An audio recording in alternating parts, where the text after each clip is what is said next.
Alors, dans cette nouvelle vidéo, on va regarder le comportement de la transformée de Fourier vis-à-vis de différentes opérations mathématiques élémentaires qu'on peut appliquer sur les fonctions. Alors, je vous rappelle ce qu'on a déjà vu. On a vu la transformée de Fourier qui permet de basculer d'un problème de l'espace des temps dans l'espace réciproque des fréquences. Donc ça offre deux angles de vue différents sur un même problème, l'angle de vue traditionnel et l'angle de vue dans le domaine réciproque. Alors ici, c'est les conventions que j'ai utilisées pour cette transformée de Fourier. Et ce qu'on a vu aussi dans la vidéo précédente, c'est les différentes opérations qu'on peut appliquer sur un signal, à savoir les opérations de dilatation verticale, de dilatation horizontale et les transformations de translation horizontale. Donc tout ça, ça permet de transformer une fonction initialement simple pour l'adapter à l'utilisation qu'on veut en faire et éventuellement par exemple la retourner. Alors tout ça, on combine ces opérations, translation, dilatation horizontale ou verticale. Je vous rappelle, la translation, c'est f, on passe de f de t à f de t moins a. La dilatation, on passe de f de t à f de t divisé par b. Et le coefficient de dilatation verticale, c'est juste une multiplication de la fonction, ici par un coefficient petit c. Et là, c'est ce qu'on a. Ma courbe initiale, c'est une gaussienne. Et une fois que j'ai appliqué toutes les transformations, on voit que c'est une gaussienne centrée en A, de largeur B et d'amplitude C. Et la question, c'est quelle devient la transformée de Fourier? Comment on passe de f de t de notre fonction initiale pour laquelle on connaît la transformée de Fourier f d'oméga? Une fois qu'on a fait toutes les transformations, quelle est la nouvelle transformée de Fourier? Alors, pour ça, on va regarder les propriétés de la transformée de Fourier. Et la première propriété qui va directement nous donner le comportement vis-à-vis de la dilatation verticale, c'est le comportement linéaire de la transformée de Fourier. Quand on regarde l'expression de la transformée de Fourier, on a une intégrale et ça va directement nous donner la propriété de linéarité. Si je multiplie f de t par c, avec c constante, qui ne dépend pas du temps, directement, ce qu'on voit, c'est que la transformée de Fourier de c de f, ce sera la transformée de Fourier de f de t multipliée par ce même coefficient c. Et la propriété de linéarité nous permet aussi d'écrire que si j'additionne deux fonctions l'une à l'autre, f de t plus g de t, la transformée de Fourier résultante, ce sera la somme des deux transformées de Fourier f d'oméga plus g d'oméga. Donc ça, c'est une propriété qui va vraiment nous simplifier la vie. On va pouvoir comme ça assembler de manière linéaire tout ce qu'on connaît. Alors maintenant, l'autre opération qui est la translation. Comment ça va se traduire? L'opération de translation va se traduire dans le domaine des fréquences, donc dans le spectre, par un déphasage linéaire. Donc, autrement dit, si j'ai f qui dépend de t-a, donc la fonction t décalée d'une quantité a, quand je vais prendre sa transformée de Fourier, ça va être la transformée de Fourier de f, donc grand F d'oméga, multipliée par une phase linéaire qui sera exponentielle de moins i oméga a étant le coefficient que j'ai utilisé pour décaler ma fonction initiale. Donc ce qui en découle directement, c'est que si j'ai une fonction f de t que je multiplie par exponentielle de i oméga 0 t, ce que j'obtiendrai dans le domaine spectral, c'est la transformée de Fourier qui est décalée d'oméga moins oméga 0.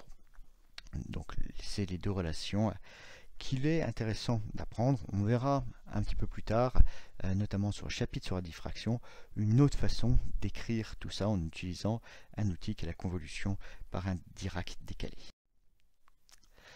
Alors, tout ça, on voit que c'est un terme de phase qui est ajouté. Donc si je m'intéresse au module, il ne va pas changer.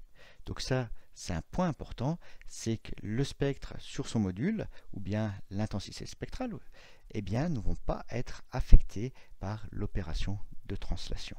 Dans le domaine direct, on peut décaler notre fonction, ça ne changera pas son spectre. Alors, l'opération qui nous reste, c'est l'opération de dilatation horizontale. Alors, si on dilate dans l'espace direct, eh bien, une fonction, dans l'espace réciproque, eh bien, ça va être le contraire. On ne va pas dilater, mais on va contracter. Donc, si je prends l'exemple d'une dilatation d'un facteur B, eh bien, dans l'espace réciproque, ce sera une contraction d'un facteur B. Donc, il y a aussi une valeur absolue à prendre en compte qui nous permet de conserver eh bien, la même surface pour les deux transformés de Fourier. Donc ça, c'est un point extrêmement important qu'on va utiliser souvent et qui fait que pour des phénomènes très longs dans un domaine, ils vont être très courts dans l'autre. Ou l'inverse, des phénomènes qui dans le domaine temporel seraient extrêmement brefs et donc difficilement mesurables, eh bien, ils vont présenter un spectre qui lui sera très large et donc beaucoup plus facilement mesurable. Et c'est ça qui a beaucoup stimulé aussi l'utilisation de l'analyse spectrale.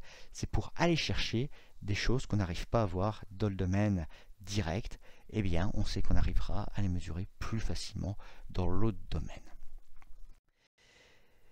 Donc là, on le voit sur cette illustration. On voit que dans un domaine, on a quelque chose qui va varier de manière inverse à l'autre domaine. Donc ça, c'est vraiment la propriété qu'il faut se souvenir et qui n'est peut-être pas la propriété intuitive, parce que pour la dilatation verticale, la multiplication par un facteur C, eh bien, on avait la linéarité de la transformée de Fourier qui nous disait eh bien, qu'on augmentait du même facteur la dilatation de la transformée de Fourier. Dans le cas de la dilatation horizontale, c'est pas du tout le même principe, c'est on change, on passe de dilatation à contraction. Donc, eh bien, si je combine tout ça, ben, on va voir que ça va nous permettre de calculer, simplement si on connaît les propriétés de l'impulsion initiale, le spectre du résultat.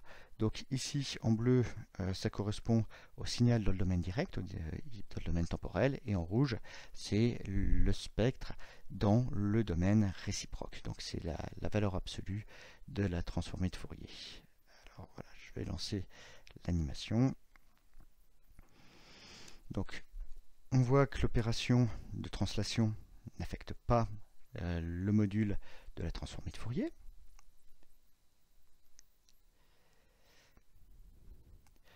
On voit que si je fais une dilatation verticale, eh bien j'ai la dilatation du même facteur de la transformée de Fourier, donc ça suit exactement le même type de variation.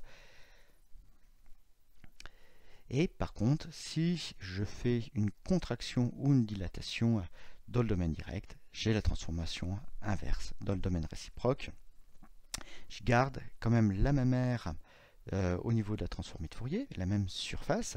Du coup, quand j'ai contraction, j'ai aussi augmentation de l'amplitude. Donc les deux varient de manière simultanée.